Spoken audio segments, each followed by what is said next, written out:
नमस्कार दोस्तों, मेरा नाम है प्रदीप चौहान। बात समझनी है तो पूरी सुननी होगी। कितने दिलचस्प किस्से हैं गलतफहमी के दोस्तों। हर ईंट सोचती है कि दीवार उस पर टिकी है। ये किस्सा गलतफहमी का इसलिए जिक्र कर रहा हूं इस किस्से का कि इस वक्त गोदी मीडिया, खास करके देश की मीडिया है, मैं कई चैनल देख रहा हूं, उनके सोशल मीडिया पे, यूट्यूब पे भी और चैनल पे भी सुबह से शाम तक एक ही खबर बार बार चलाई जा रही है। उसे हर बार नया तड़का दिया जाता है और अपने हिसाब से दिया जाता है कि पंजाब में कांग्रेस की कलह, कांग्रेस टूटने की कगार पर, राहुल गांधी झुके चन्नी झुकने को तैयार नहीं, फलां फलां फलां फलां फलां।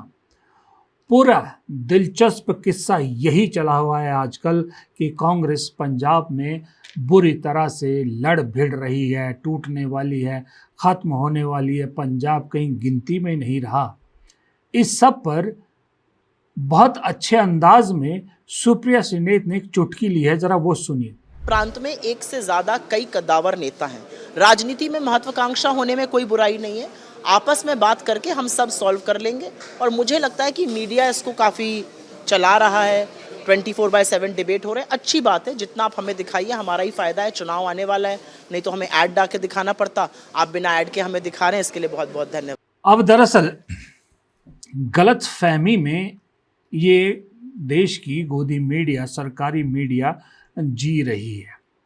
गलत फहमी इसलिए कि इसमें कोई दो राय नहीं है कि पंजाब में कांग्रेस में गलत फहमियाँ हैं, मतभेद है, कोई दो राय इसमें नहीं है।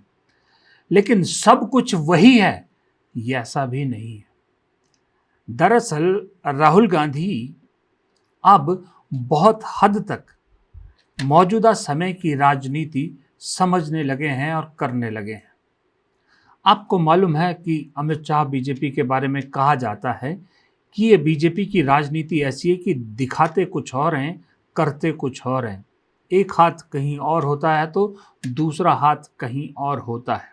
बात तो सही है, कांग्रेस ने खास करके बहुत धोखे खाए हैं इस मामले में, लेकिन अब कुछ इसी तरह की राजनीति के जरिए, इसी तरह के हथकंडों के जरिए जवाब भी देना शुरू किया जा रहा है।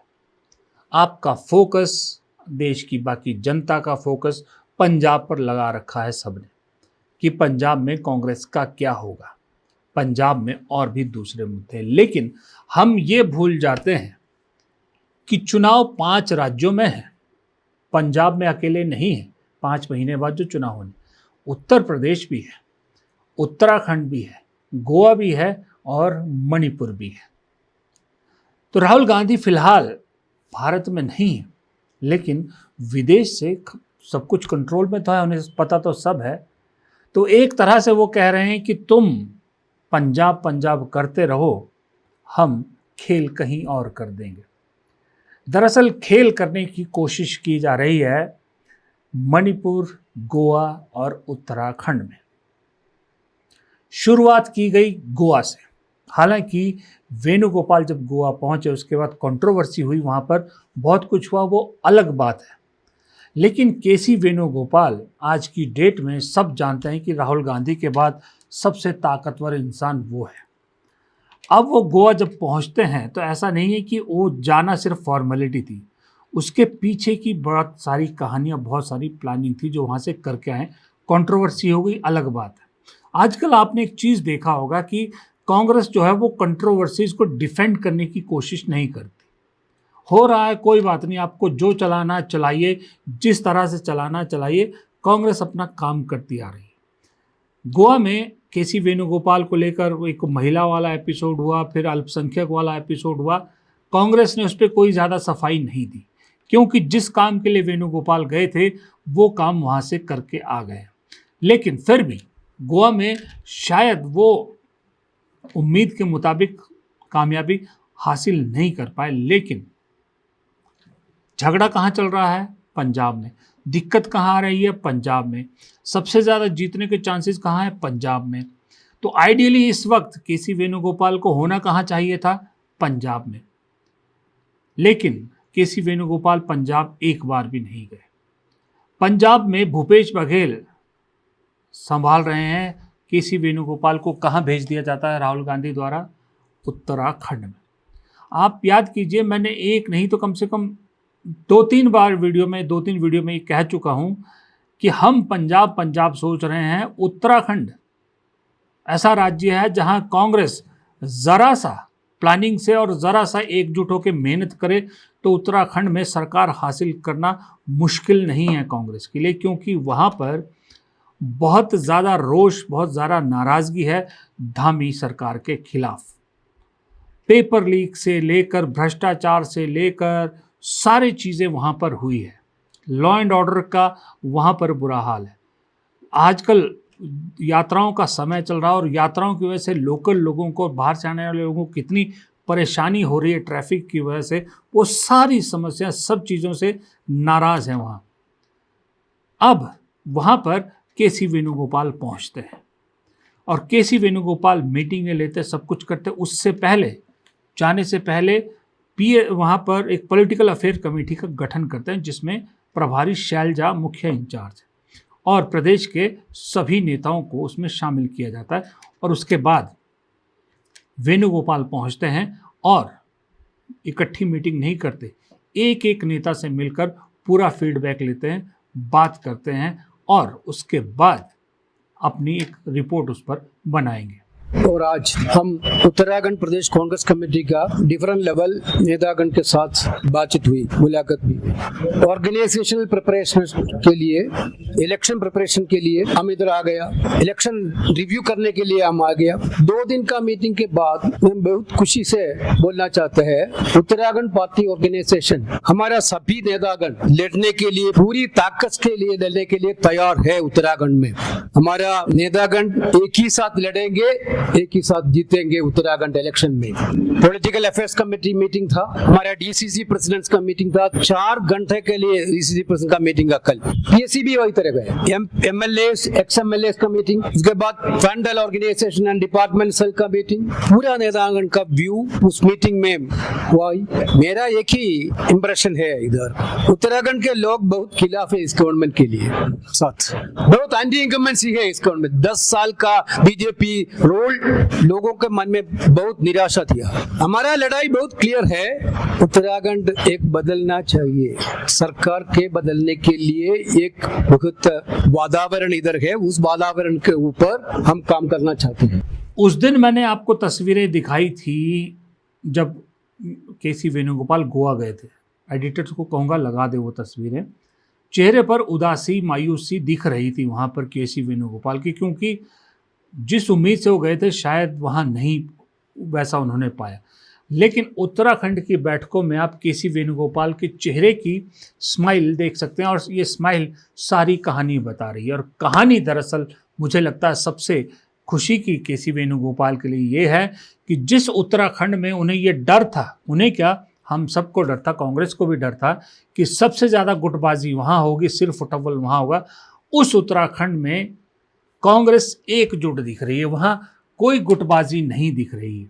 यहाँ तक कि पूर्व सीएम हरीश रावत भी मैदान में उतर आए हैं, नो डाउट, लेकिन उनके उतरने से कोई ऐसी कंट्रोवर्सी नहीं खड़ी होगी जहाँ कांग्रेस बटी हुई नजर आ रही है। मुझे जिन 5 राज्यों में चुनाव हो रहे हैं वहाँ पर सबसे ज़्यादा एकजुट अगर कहीं दिख रही है, उत्तराखंड में कांग्रेस दिख रही है। उत्तराखंड में सबसे ज़्यादा, क्योंकि खबरों में नहीं आता है, इस पर हम लोग भी कम बात करते हैं, लेकिन अगर आप पिछले 1 साल में कांग्रेस का उत्तराखंड में काम देखोगे आप, तो सबसे ज़्यादा सड़कों पर पाओगे आप उत्तराखंड। जैसे मध्य प्रदेश में तो जीतू पटवारी है ना, खुद उतरते हैं। उत्तराखंड में जॉइंट कांग्रेस जो है सड़कों पे दिखी है। हर नेता को अलग अलग इलाके की जिम्मेदारी दी गई है और उस इलाके पे उस नेता ने काम किया है, सड़क पे दिखी है, सरकार के खिलाफ दिखा है।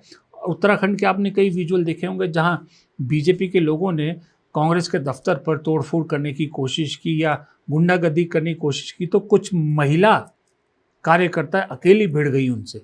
ये जोश वहाँ पर कांग्रेस में उत्तराखंड में, इसलिए गोल्डन चांस है सही में मैं कह रहा हूँ, गोल्डन चांस है उत्तराखंड में कांग्रेस के पास। बस ये जो एकजुटता अभी केसी वेणुगोपाल के समय दिखाई है और जो अभी तक एकजुटता बनी हुई है, ये एकजुटता बनी रहे और मेहनत जिस अंदाज से चला रहा उसमें बस 10% का इंक्रीज और कर दें तो लोग, वहाँ के उत्तराखंड के लोग, उत्तराखंड के जानकार, उत्तराखंड के पत्रकार कह रहे हैं कि बीजेपी की सरकार यहाँ पलट सकती है, क्योंकि लोग अब दुखी हो गए हैं बीजेपी के शासन से। उन्हें कांग्रेस का शासन याद आ रहा है और उन्हें ये भी उम्मीद है अब कांग्रेस कोई नया चेहरा वहाँ देगी।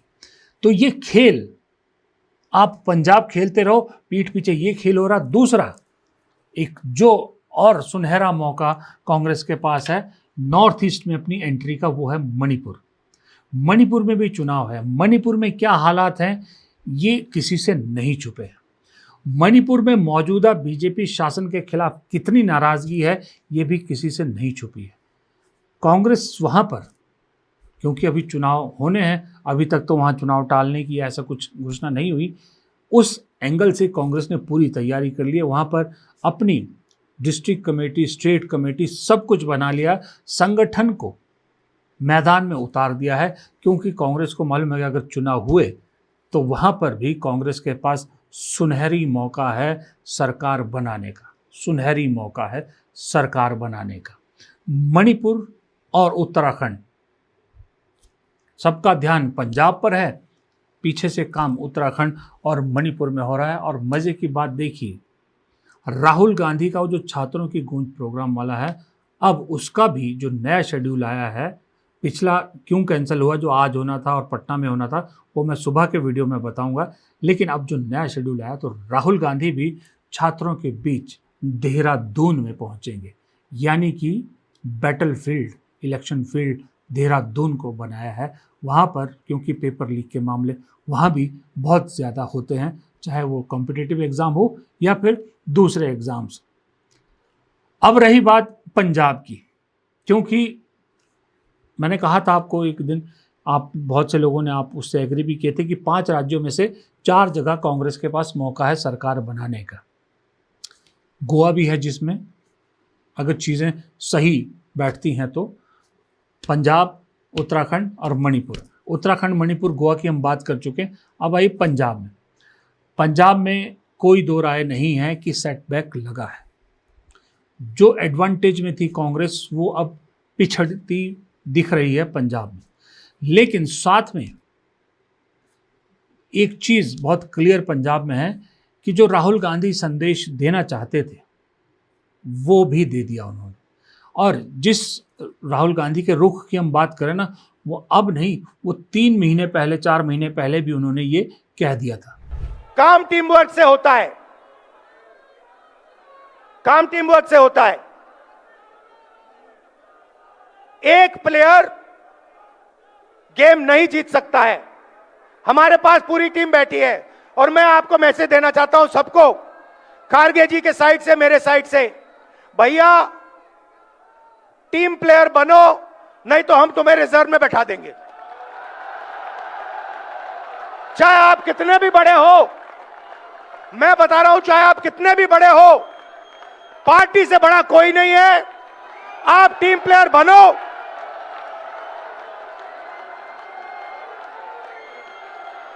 और नहीं बने तो फिर खारगे जी और मैं आपको ठीक कर देंगे। राहुल गांधी इस बात पर आज भी कायम है। शुरू में 2-3 दिन, 4 दिन सबको लगा कि जो हाई कमान का अड़ियल रवैया है, राजा वड़िंग को कंटिन्यू करना और पॉपुलर नेता चन्नी को ना चुनना, ये भारी पड़ेगा। लेकिन जैसे जैसे वक्त बीत रहा है वैसे वैसे, चाहे पत्रकार हों, यहाँ तक कि गोदी मीडिया के पत्रकार भी, चाहे राजनीतिक जानकार हों, सब कह रहे हैं कि कांग्रेस हाई कमान ने जो अपने फैसले को ना बदलने का फैसला लिया है ना, ये बहुत सही काम किया और आने वाले वक्त में बहुत फ़ायदा करेगा। क्योंकि कांग्रेस बदनाम थी कि किसी के दबाव में आकर भी फैसले बदल दिए जाया करते हैं। अब इस कांग्रेस ने साफ संदेश पूरे देश में दे दिया है कि अब दबाव की राजनीति में हाई कमान के फैसले कतई नहीं बदलेंगे, अब चाहे जितनी बड़ी गुटबंदी क्यों ना हो। जो आदमी अपना सबसे आसानी से जीतने वाले राज्य को रिस्क में ला सकता है, सिर्फ इसलिए कि एग्जाम्पल सेट हो सके, पार्टी में एक मैसेज जा सके। तो वो शख्स यानी राहुल गांधी बाकी राज्यों में कितने सख्ती से अब चीज़ों को लागू करेंगे और कैसे सीधी लाइन में कांग्रेस को लाएंगे, इसका अब विश्लेषण हो रहा है, इस पर बात हो रही है। लेकिन राहुल गांधी 12 तारीख को कहा जा रहा 12 जुलाई को भारत वापस लौटेंगे, तो सबसे पहले राहुल गांधी ज़रा पंजाब का ही हिसाब किताब लेना चाहते हैं।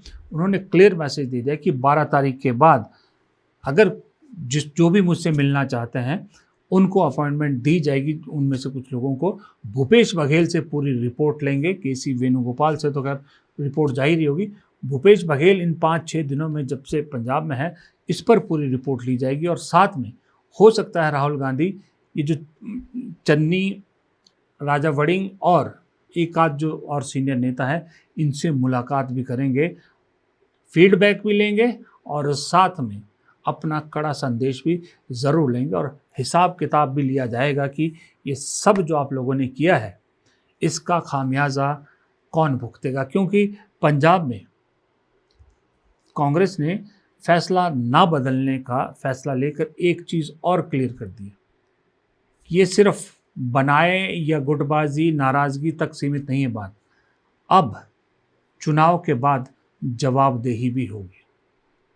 अगर कांग्रेस को नुकसान होता है तो ऐसा नहीं है कि चीज़ें चुपचाप निकल जाएगी, ये चन्नी, रंधावा, वड़िंग इन सब को जवाब देना पड़ेगा। और शायद इसी कड़े संदेश का वो है, असर है कि राजा वड़िंग जिस दिन से ये सब कंट्रोवर्सी हुई है एक भी स्टेटमेंट ऐसी नहीं दी है जहां उनका अहंकार झलकता हो, बल्कि बड़े मैच्योर स्टेटमेंट उन्होंने दी है।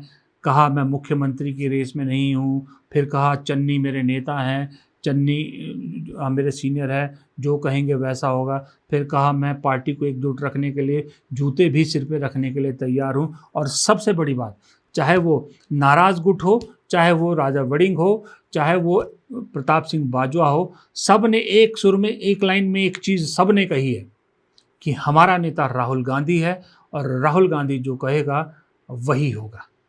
इसी एक लाइन में दरअसल सारी कहानी छुपी हुई है। फिलहाल इस वीडियो में इतना ही। वीडियो पसंद आए तो लाइक कीजिएगा, शेयर कीजिएगा, चैनल को सब्सक्राइब करना मत भूलिएगा। आपसे गुजारिश है चैनल को सब्सक्राइब ज़रूर कीजिएगा अगर आपने अब तक सब्सक्राइब नहीं किया है। और कमेंट बॉक्स में जो आपकी राय होती है वो हमेशा सिर माथे पे होती है। नमस्कार।